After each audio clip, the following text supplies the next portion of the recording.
With Winnipeg's mounting injuries, Rick Bowness has rearranged the Jets in some interesting combos. We'll talk about whether those combos have really clicked or whether some players might be better served staying in their respective lines on tonight's episode of Locked On Winnipeg Jets.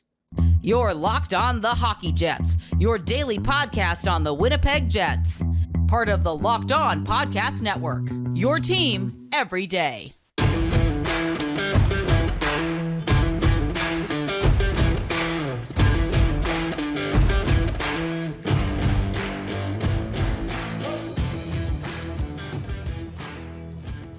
Good evening, friends, and welcome to tonight's episode of Locked On Winnipeg Jets, part of the Locked On Podcast Network, your team every day.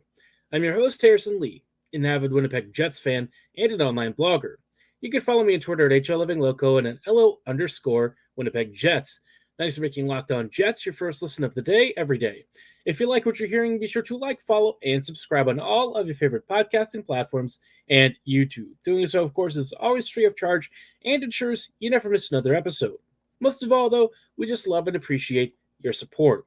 Tonight's episode is brought to you by Game Time. Download the Game Time app, create an account, and use promo code LOCKEDON for $20 off your first ticket purchase. Now, like I said, I mentioned on yesterday's episode, I wanted to talk about some maybe trends and stuff that came out of the last couple of games, Ottawa and Boston. And obviously the Jets have had some interesting, I would say, struggles against some of these teams.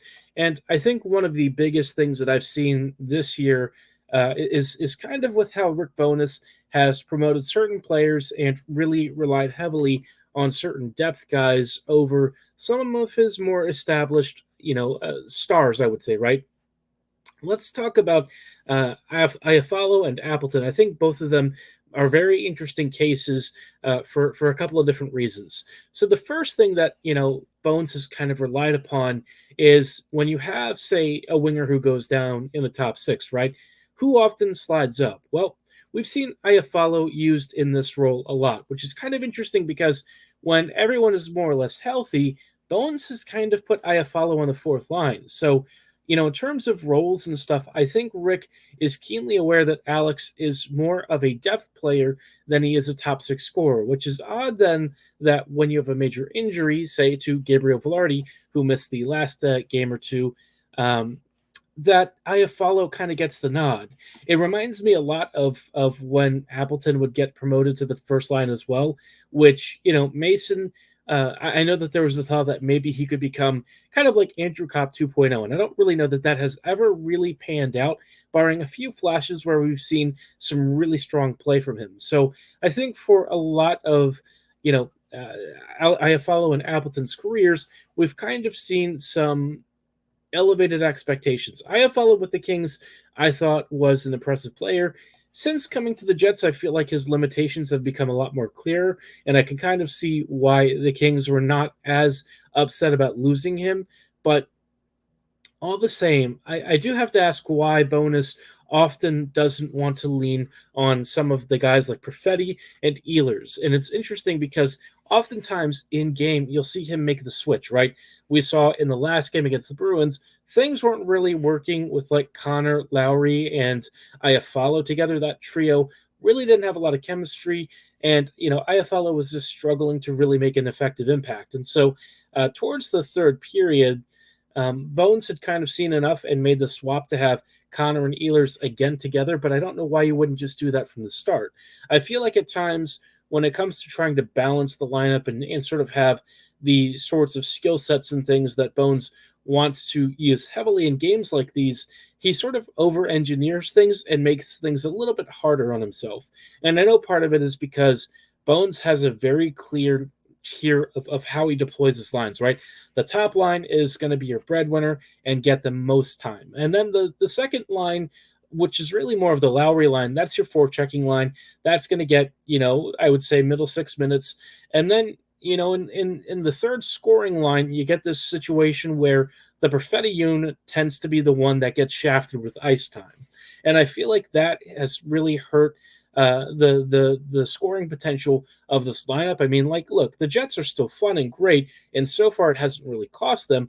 But I think at some point, Bonus is going to need to get away from this particular style of deployment, because then you'll see guys like Iafallo and some other players get leaned on really heavily for certain even strength deployments. And I just feel like that's not doing the Jets the biggest favor. We know that Winnipeg certainly has at times a little bit of an issue creating at 5v5, not necessarily in terms of volume, but I think in terms of quality, getting to the slot, getting to the most dangerous areas on the ice. The Jets haven't always been able to do that. And so for Winnipeg, you have a situation where some of your most creative players, the guys who can really attack that space and get down low and are consistently dangerous, aren't really seeing enough ice time. Versus Appleton and Iafallo at times, who have honestly been used even in overtime ahead of players like Perfetti and Vilardi. So yeah, that is perhaps a bit of a troubling issue. And again, look, I get it. I think Bones is still going to have some of his tendencies and things.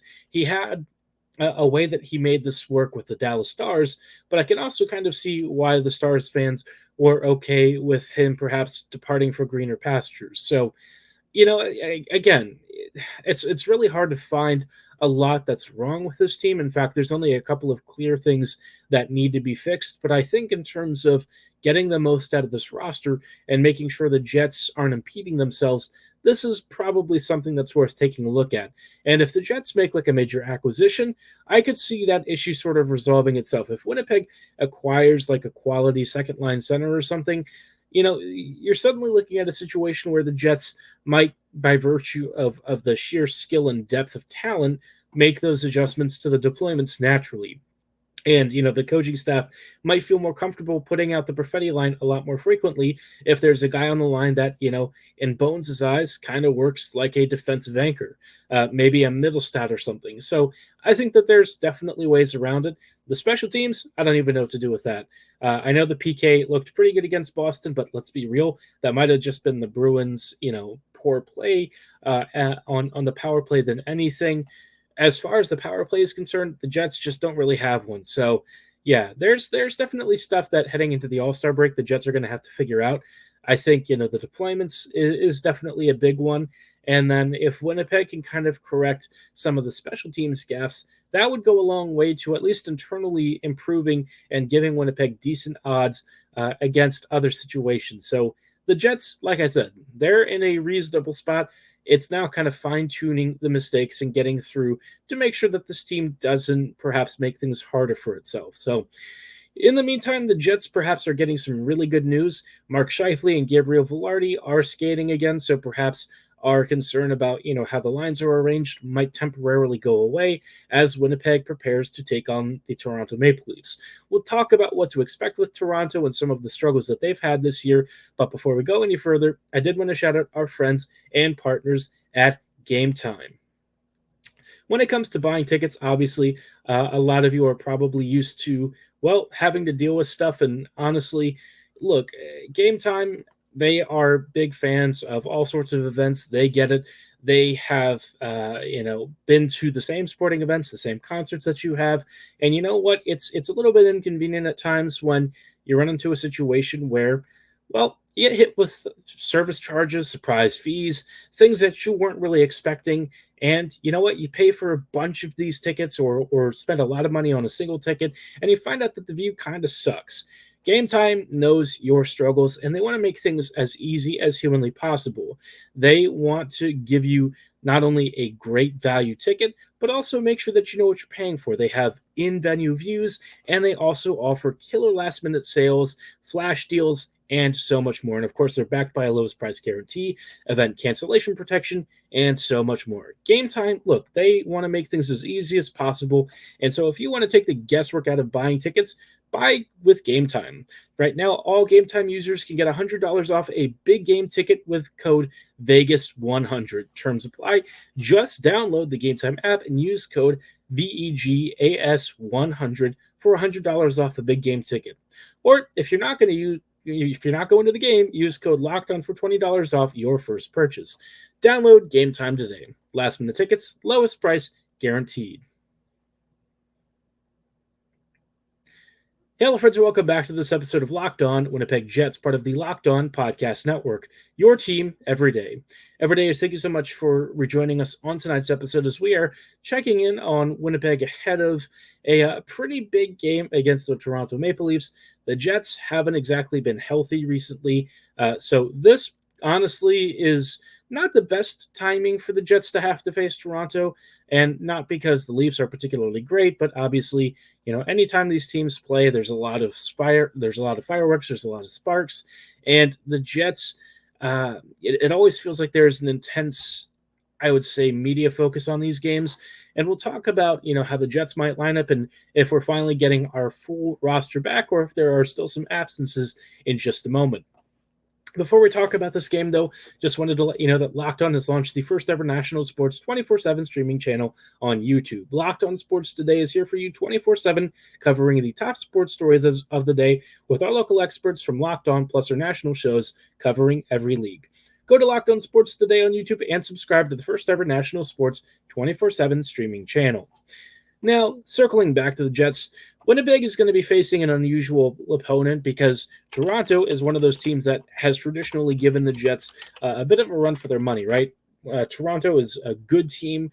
They have had, the triumvirate of Nylander, Marner, and Matthews, and that has terrorized Winnipeg over the years. For once, it feels like Toronto might legitimately be really vulnerable. The Leafs this year are not what they've been, like compared to previous seasons, right? This Toronto team, quite honestly, sort of sucks. This has been one of the worst seasons that they've had in recent memory, and that's really funny to talk about a team that's got like 23 wins on the year, but Toronto is just very mediocre. Offensively, they're still producing at a very high level, but they've conceded tons of goals, whether it's been Samsonov or some of their other goaltenders in net. It's been a little bit of a challenge. They haven't had the healthiest of goalies. Wall has gone out. They've had to lean on Jones a bit. So there's a lot going on with this team, and it feels like Toronto, I think, is really going through it. And I feel like at some point there's probably going to be a change with maybe the coaching staff, right?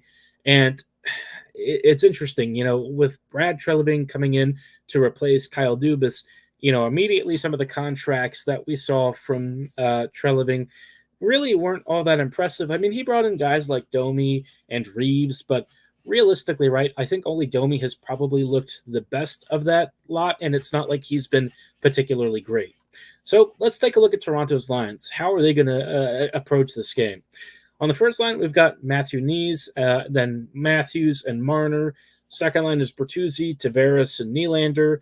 Then Robertson, Domi, and Yarncrook. And finally, Holmberg, Kempf, and Gregor. If you notice, this team, a lot of the depth players and perimeter players on this group are just not as strong as they used to be, right? We were used to really facing a scary, fast, dangerous, and very deep Leafs team, and this group just isn't. I feel like, especially in the bottom six, this is a pretty mediocre team. And once you get past like the first line, it seems like there's just not as much to be afraid of as there used to be. Tavares and Nylander obviously are still great, but like everyone else, outside of the top, 4 to 5 players, it doesn't look that great. On defense, they've got Riley and Brody, McCabe, Liljegren, and Benoit and Timmins, and the defense just is sort of okay.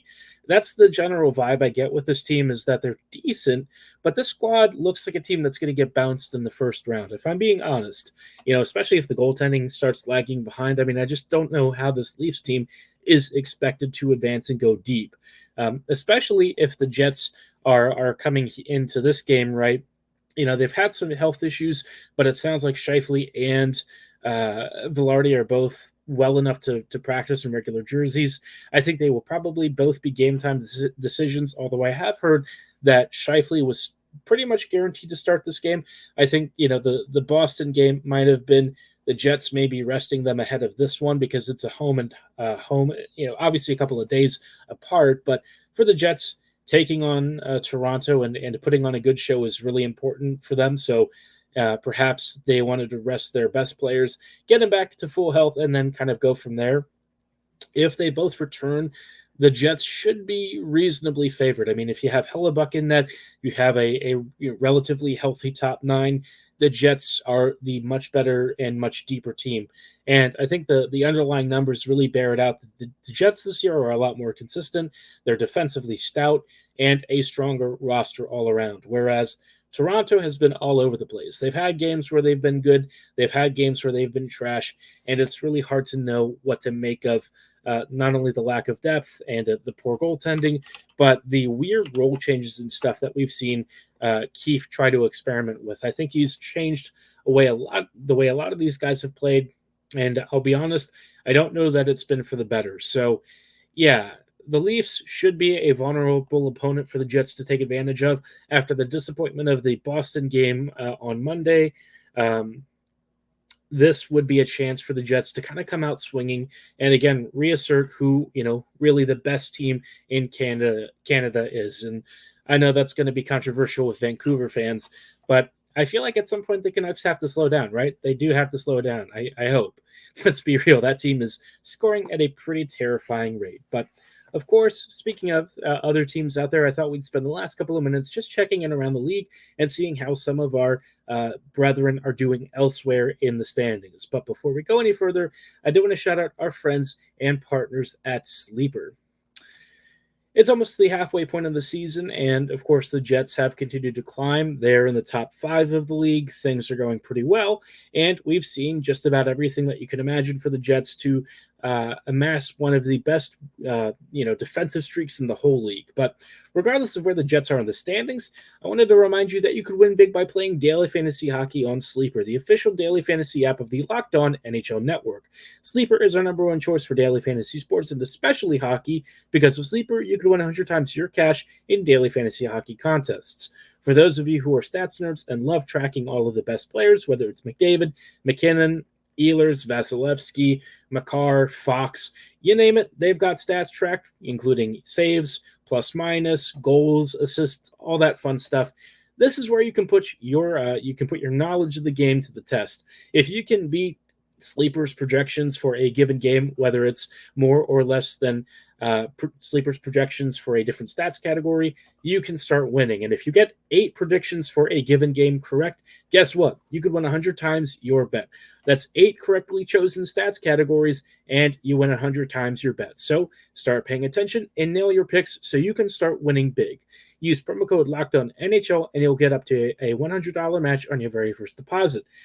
Terms and conditions do apply. That's code LOCKEDONNHL. See Sleeper's terms of use for details and locational availability.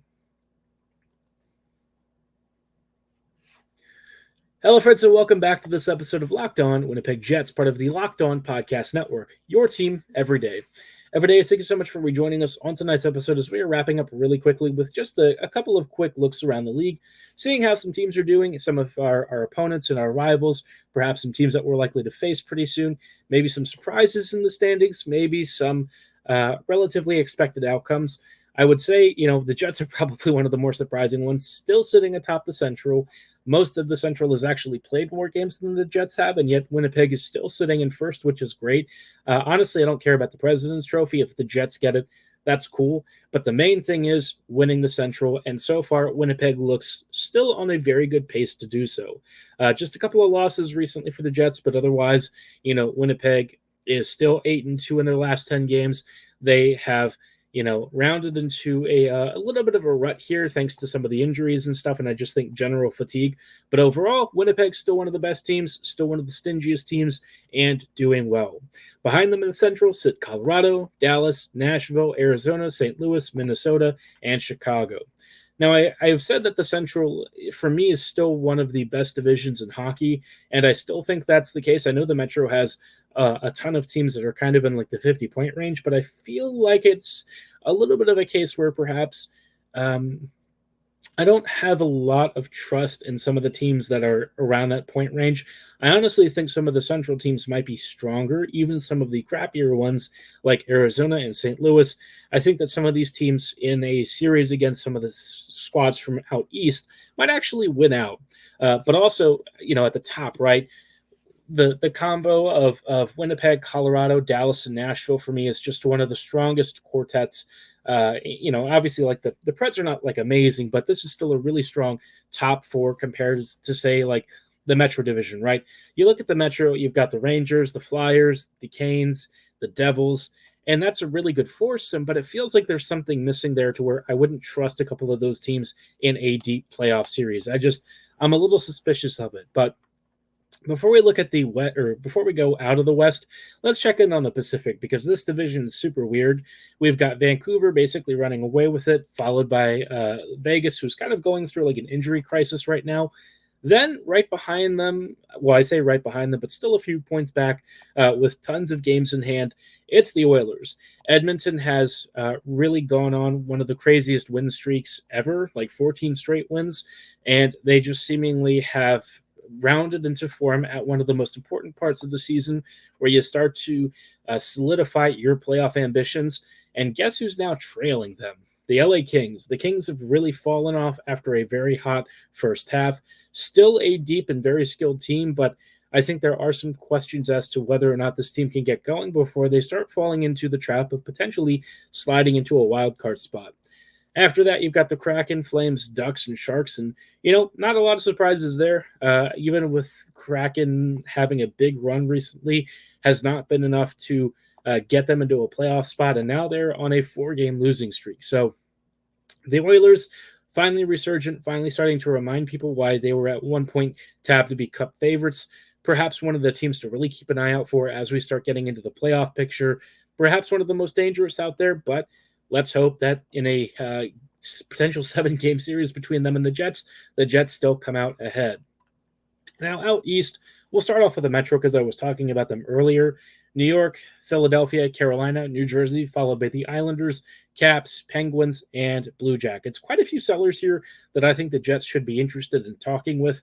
The Islanders and Penguins might be worth scouting and having a conversation with. Obviously, with the Islanders making a coaching change recently, Patrick Waugh has taken over for Lane Lambert. So we'll see how they do. This is still not a particularly great team, in my opinion. And when you look at the way that they create offense, not exactly inspiring. So I don't think the coaching change is going to change that. But thanks to being overtime merchants, they still have the same number of points as the New Jersey Devils. So tough for the Devils, who have been pretty good but have really poor goaltending and some very bad injury luck. If they had maybe Hellebuck, for instance, they might be towards the top of the Metro Division. But thanks to having not Hellebuck, it has been a complete disaster. The Atlantic, interesting division as well. You've got the Bruins, the Panthers, and the Lightning. And then Toronto, Detroit, Montreal, Buffalo, and Ottawa.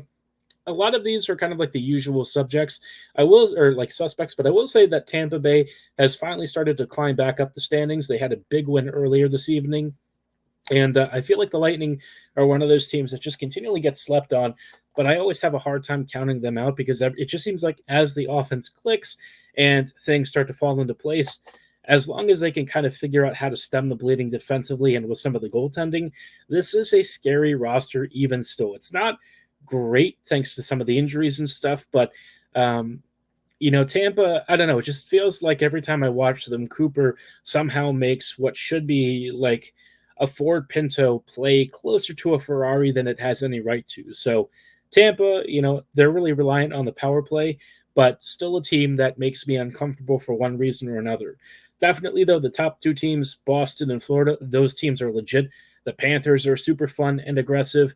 The Bruins are, I don't know, I got the sense from watching them the other night that they're very skilled and very talented, and they can be very stingy, but I haven't really been, amazingly impressed. Even with the kind of garish-looking scoreline, I thought that they missed a ton of chances and didn't really punish Winnipeg the way that they should have. So perhaps the Bruins need to make another trade or two to really solidify their top 6. I don't think you want to rely on Pavel Zacha being your number 1 center heading into the playoffs, but that's just me.